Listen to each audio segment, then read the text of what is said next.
অমৃত ভারত প্রকল্পের কাজ খতিয়ে দেখতে সোমবার সকালে নিউমাল জংশন স্টেশনে আসলেন সাংসদ ডক্টর জয়ন্ত কুমার রায়। অমৃত ভারত প্রকল্পের আওতায় ডুয়ার্সের একমাত্র স্টেশন নিউমাল জংশন। আনুমানিক প্রায় 30 কোটি টাকা ব্যয় তৈরি হচ্ছে স্টেশন। দুটো প্ল্যাটফর্মের শেড বাড়ানো সহ চওড়া করা হবে ফুট ওভারব্রিজ, থাকবে লিফটের ব্যবস্থা। বছরখানেক ধরে চলছে এই কাজের গতি নিয়ে প্রশ্ন উঠেছে একাধিকবার। সোমবার সকালে আবারও একবার নিউমাল জংশন স্টেশনে পরিদর্শনে আসলেন জলপাইগুড়ি জেলার সাংসদ ডক্টর জয়ন্ত কুমার রায়। রেলের আধিকারিকদের সাথে দীর্ঘক্ষণ বৈঠক করেন সাংসদ। রেলের আধিকারিকদের সঙ্গে নিয়ে কাজের গতিবিধি ঘুরে দেখেন তিনি। দ্রুত নিউমাল জংশনের কাজ সমাপ্ত করার নির্দেশ দেন তিনি। এ বিষয়ে সাংসদ বলেন, দেখুন, আপনারা জানেন যে অমৃত ভারত স্টেশনের আওতায় নিউমাল জংশনটাও এসছে। এটা আমাদের কাছে একটা বড় একটা অপরচুনিটি, যে এখানকার রেলকে কেন্দ্র করে ডেভেলপমেন্ট হওয়ার একটা বড় অপরচুনিটি, সুযোগ আমাদের কাছে এসছে। কিন্তু এই কাজটার ক্ষেত্রে দেখছি অন্যান্য যে সমস্ত স্টেশন আছে যেখানে অমৃত ভারত স্টেশনের কাজ চলছে, তার তুলনায় এখানকার গতিটা কিন্তু অনেক কম।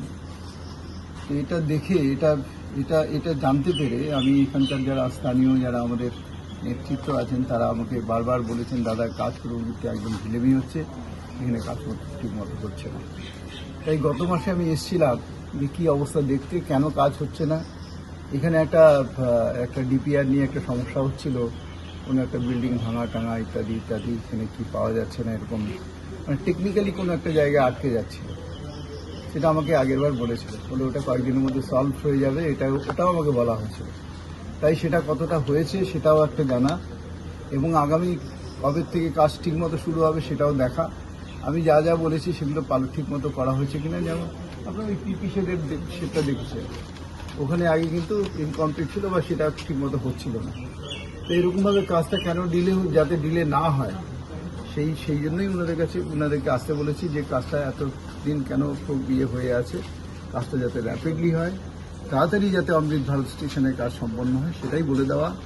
এবং সাথে সাথে এখানকার যে কয়েকটা জিনিস জানতে পেরেছি, সেটা হলো যে আমাদের জানেন পাশে মালবাজার স্টেশন সংলগ্ন একটা মাঠ আছে, প্লে গ্রাউন্ড আছে, যেখানে মালবাজারের শহরের অনেকেই খেলাধুলা করেন। সত্যি সুন্দর মাঠ সেটা, কিন্তু সেটাকে সন্ধ্যাবেলার পরে সেটা যা অবস্থা হয়, তাতে সেখানে পাশ দিয়ে সাধারণ মানুষের চলাফেরা করা মুশকিল হয়ে যায়।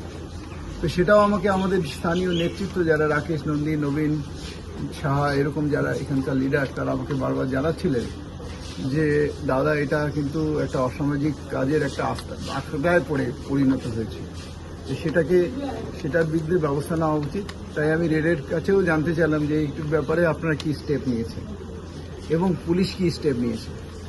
তো যাই হোক, ওরা আলোচনা করেছে, কিন্তু সেটা খুব একটা ফলপ্রসূ হয়েছে বলে মনে হয় না। আমি জানালাম যে আমি ওনাদেরকে বললাম যে আপনারা এই ব্যাপারে অ্যাকশন নিন এবং রিটনভাবে কমপ্লেন করুন থানাকে, যেহেতু মালবাজার থানার আন্ডারে এটা পড়ে, মাল থানাকে যে লেটারটা দেবেন সেটা যেন আমাকেও জানানো হয়, আমিও দেখবো আমার দিক থেকে, যাতে কিভাবে এখানে যে একটা সুস্থ সামাজিক পরিবেশ এখানে মালবাজারের মধ্যে গড়ে ওঠে, বা এই যেগুলো ড্রাগস ধরনের যে অসামাজিক ড্রাগস, অ্যালকোহল ইত্যাদির যে আড্ডাগুলো এখানে চলছে, সেগুলো যাতে ইমিডিয়েটলি বন্ধ করা যায়। এবং সাথে সাথে একটা মালবাজারবাসীর জন্য আরেকটা ভালো খবর আমি দিতে চাইছি। এখানকার মানুষের, বিশেষ করে আমাকে এখানকার রাকেশরা আছে, ওনারা এবং এখানে অনেকজনই আমাকে এখানকার ব্যবসায়ী সমিতির থেকে আমাকে জানানো হয়েছিল যে এখানে একটা হল করা হোক, তো একটা মাল্টিপারপাস হল বা কমিউনিটি হল এরকম ধরনের কিছু করা হোক।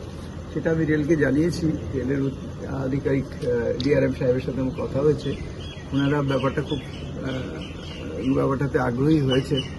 আশা করি ওটাও আমরা করতে পারবো, একটা কমিউনিটি হল আমরা ওই মাঠের পাশে যে জমিটা আছে সেখানে একটা করার চেষ্টা করছি, আশা করি সেটাও হয়ে যাবে, সময় লাগবে কিন্তু হয়ে যাবে। ডুয়ার্সে বেড়াতে এসে এবার বাদ পড়বে না শুভ জন্মদিন থেকে বিবাহ বার্ষিকীর আনন্দ। এক মনোরম পরিবেশে আপনার জীবনের বিশেষ দিনগুলি স্মরণীয় করে রাখতে চলে আসুন আমাদের বিকি ধাবাতে। এখানে পাবেন বাতানুকূল ব্যাংকোয়েট হলে আপনার সুন্দর মুহূর্ত কাটাতে, সাথে পাবেন ইন্ডিয়ান, চাইনিজ, তন্দুরের মতো সুস্বাদু অগুন্তি খাবারের পদ। থাকছে সুইমিং পুলে গা ভাসানোর সুযোগ। যে কোনো অনুষ্ঠানের ক্ষেত্রে থাকছে যাতায়াতের ব্যবস্থা। আমাদের ঠিকানা পূর্ব তেসিমালা, বড়দিঘি রোড, তেসিমালা গ্রাম পঞ্চায়েতের বিপরীতে। যোগাযোগ নাম্বার 9734016882 এবং 9641047623।